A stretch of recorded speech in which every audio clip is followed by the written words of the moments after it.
Yo, what's going on guys? In this video I'm going to be sharing a review for Persona 5 for the PS4. I'm going to be letting you guys know, is it worth the price if you don't have a lot of time, so stay tuned. It's been a cold winter and it's lasted far too long. Yo, what's going on guys? I'm Jay Cartere from growonyoutube.com, teaching you how to be better. And let's start off the review with my experience. Now, I have never really been into turn-based combat or JRPG, so I wasn't excited for Persona 5 at all. I had no idea what the Persona franchise even was, and I had no intention of finding out. That all changed when I saw video after video after video on YouTube praising the game and saying how great it was.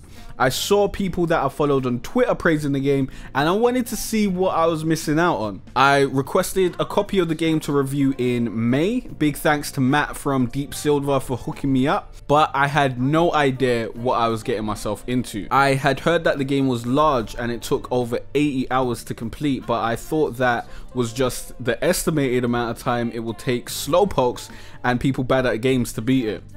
I want to clearly say right now that I have not finished this game.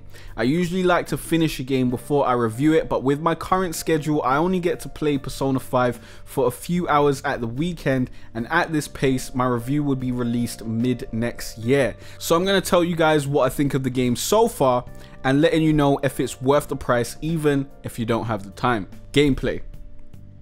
There are two main sides of Persona 5. There's the part of the game where you live as a schoolboy, you organize your schedule and choose when to study, work or hang out with friends. There's also the other side where you battle shadows in the Metaverse using turn-based combat. I've got to be honest and say that I enjoyed both sides of the gameplay. They also interlink with each other. While you're in the real world, you can forge relationships and level those relationships up. Those relationships will give you different perks depending on the person, and these perks can help you with battling shadows in the Metaverse by granting you new abilities and XP bonuses when you fuse new personas. There are honestly so many aspects to the gameplay in this game, so we're going to stick to discussing the three main gameplay loops: the real world, the Metaverse, and collecting personas. The real world. When you're not fighting shadows and stealing treasure, you need to go to school and basically live the life of a schoolboy. You are usually able to choose what you want to do on each day, but sometimes you are forced to do something for story purposes. You can generally pick around 2 activities to do a day, one after school and one in the night. Some activities are limited to daytime or nighttime. These activities usually either help you increase one of your 5 social stats or help you get closer to a confidant who is a character in the game you can befriend, which can help you with things in the Metaverse. You also have to take school tests each term which test your memory. Throughout the term you'll be asked a few questions in class which test your knowledge which I didn't have. I saw many questions about things like Japanese history and culture, so Google answered all my questions for me. If you get these questions right, then you're given a stat boost to your knowledge, so instead of guessing, I chose to choose what I thought was the answer in my head and then use Google to find the right answer and enter that option. After you answer the question in class, your teacher will expand a bit on the subject and you'll generally find that subject brought up again in the tests. The Metaverse. The Metaverse is where you tackle the main missions in palaces or side missions in Mementos.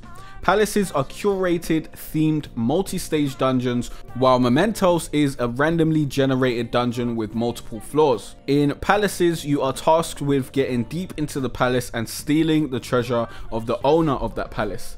There are usually various simple puzzles and enemies to fight along the way. There may also be a mini-boss or two, and the palace will end with a boss fight. As far as I've seen, maybe there are palaces which don't have a boss fight, and you'll have to find that out by playing the game. Combat is turn-based, and I've never ever been a fan of that style of combat, but I became a fan after playing this game. The combat is largely centered on the strategy of finding your enemy's weaknesses and using those to your advantage. If you know your stuff and you play well, you can get away from a lot of battles without even letting the enemy have their turn. In the boss battles, this generally changes because some bosses have no weaknesses and you're forced to fight and keep your party alive until the end of the fight. You can have a party of 4 members at all times. Your party members have their own specific persona, while your main character is able to use multiple personas. Personas are kind of like Pokemon in the sense that they have elemental attributes and attacks, as well as a variety of skills to choose to use in battle depending on the persona. Let's quickly talk about the tutorial system. The tutorial system in the game is done very well. New aspects of the game are introduced over time so they don't overwhelm players like me who have never played a Persona game or a game like this before. These tutorial messages can be accessed at any time from the menu. And yes, the menus look great, but we'll get into that later. I also always felt like there were new additions to the game and the game was ever expanding. It's unfortunate that I didn't get to finish the game for this review, but I have no doubt that more gameplay features would have been revealed down the line. This truly is a big game. Personas. Personas are kind of like the Pokemon of the spirit world, and in this game your personas are stored in masks instead of a Pokeball. Each persona has its own weaknesses, strengths, abilities, and personality. Fighting a new persona for the first time and trying to figure out its weakness is an exhilarating feeling, especially when that persona is kicking your ass and you accidentally use an ability that heals it. That is always a terrible time. If you target a persona's weakness, you can do something called a hold up. This results in you surrounding the enemies and pointing your gun in their face, and at this point you can negotiate with the persona. You can try to win the persona over to your side, or you can extort it for some cash and items, all in a day's work. Collecting personas. Collecting personas is a fun part of the game. I found myself wanting to find new interesting personas to add to my catalog, or combining the personas I had to make new ones. You may also find yourself trying to obtain certain personas just so you can combine them with other personas to get the end result you actually want. This serves as a fun little metagame that appeals to the completionist within me. Story. So let's talk about the characters. Now, Persona 5 has an overall story that we'll touch on in a bit, but the main bulk of Persona 5 focuses on the individual stories of the characters you meet. I found some of these stories very interesting and others not so much. I really disliked the Ryuji and Mishima. I think it's Mishima. I don't know how to fully say that name, but you know who I'm talking about. Ryuji and Mishima. I dislike those characters, but I pretty much liked everyone else. But remember that I didn't finish the game, so maybe those characters became less annoying and redeemed themselves later on.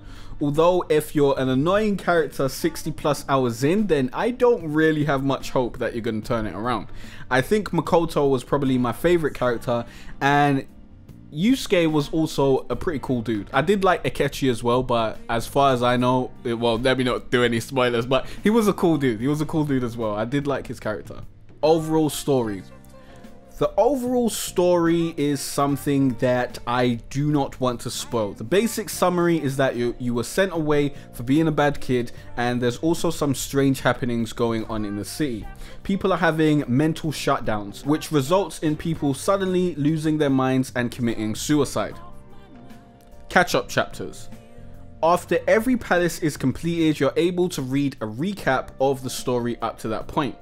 This is very valuable to people like me who don't have a lot of time and may have to put the game down and come back in a week. Overall, I found myself interested in the story and many of the characters. I'm still burning to know how the game ends, and I'll probably create an updated review after I fully complete the game. Graphics and sound.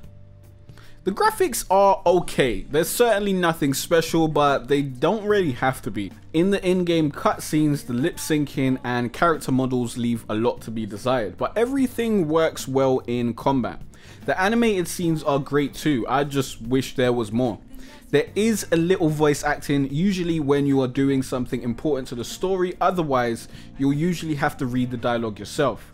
The voice acting is pretty good, but keep in mind that if you hate reading, you probably won't enjoy this game. The menus are something that many Persona 5 reviews have touched on, and yes, the menus are cool, but when I play a game, I don't play it for the menus. I play it for the gameplay and story, so I don't really care that much about how great the menus are. The music was cool. I really like the main theme and the music in boss battles, although I could have used more variety. As far as I remember, there are only a handful of tracks that you hear for the majority of the game, and that can get tedious to listen to. Is it worth the price if you don't have a lot of time? Persona 5 is currently $39.99 on Amazon. First of all, if you have the time and you like JRPGs, then this is 100% worth the price. The amount of content you get here for the price is amazing. If you're like me, however, and you don't have a lot of time, then I'd still suggest you grab this game. It has the story recap option for you to remind yourself what's happening, and again, the sheer amount of content is wild. Just keep in mind that it may take over 80 hours for you to actually complete the game. And if you don't like JRPGs or you've never played one before, this seems like it could convert you or act as a good starting point. I never thought I'd enjoy turn-based combat in my life, but now I really don't mind it, and I may even play other games that use turn-based combat. Here are some pros and cons to help you make the decision for yourself. Pros: a lot of content, interesting story, interesting characters, solid combat system, has a story recap feature, collecting personas is fun and addictive. Cons: it takes a long time to complete. There is a lot of reading dialogue. I wanted more of the cool animated scenes. If you want to buy Persona 5, then please use the Amazon link in the description. It will help out the channel at no extra cost to you. Thanks for watching, guys. Also, thanks for liking and subscribing. Let me know what you thought of Persona 5 in the comment section below. And if you want to check out the rest of my reviews, you can click on the playlist on the screen. If you've got any suggestions of games that you want me to review, also leave those in the comment section. I'll see you guys in the next review. It's been a cold winter and it's lasted far too long.